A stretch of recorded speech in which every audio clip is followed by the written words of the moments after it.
నా పేరు వేముల కార్తిక్, కొత్తగూడెం జనసేన ఇన్ఛార్జిని.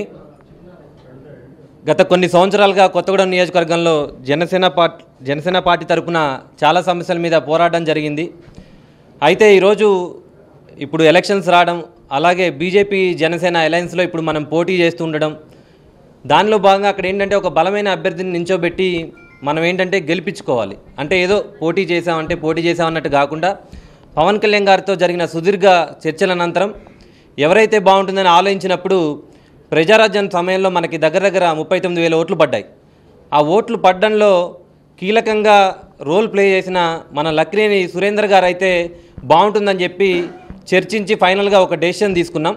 ఎందుకంటే ఆ రోజు చాలా ఘోరమైన సిచ్యువేషన్స్. ఎందుకంటే ఒక మీటింగ్ పెడితే లక్కినేని సురేందర్ గారి మీద దాడి కూడా జరిగింది. దాడి జరిగినప్పుడు తను కూడా ప్రాణాపాయ స్థితిలో కూడా వెళ్ళడం జరిగింది. సో మెగా ఫ్యామిలీ కోసం, అలాగే చిరంజీవి గారి కోసమైనా, పవన్ కళ్యాణ్ గారి కోసమైనా ఇంత గట్టిగా నిల్చున్న వ్యక్తి అయితే ఇప్పుడు అన్ని విధాలుగా కూడా లక్కినేని సురేందర్ గారు చాలా స్ట్రాంగ్.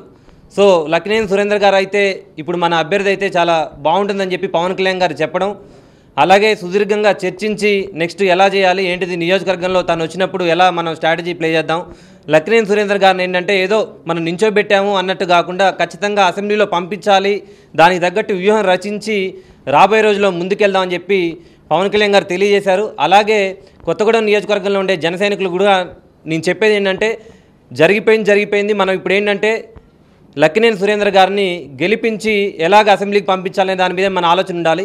ఎందుకంటే ఇప్పుడు తెలంగాణలో జరిగే ఈ ఎలక్షన్స్ అనేవి ఏంటంటే మనకు చాలా ముఖ్యం.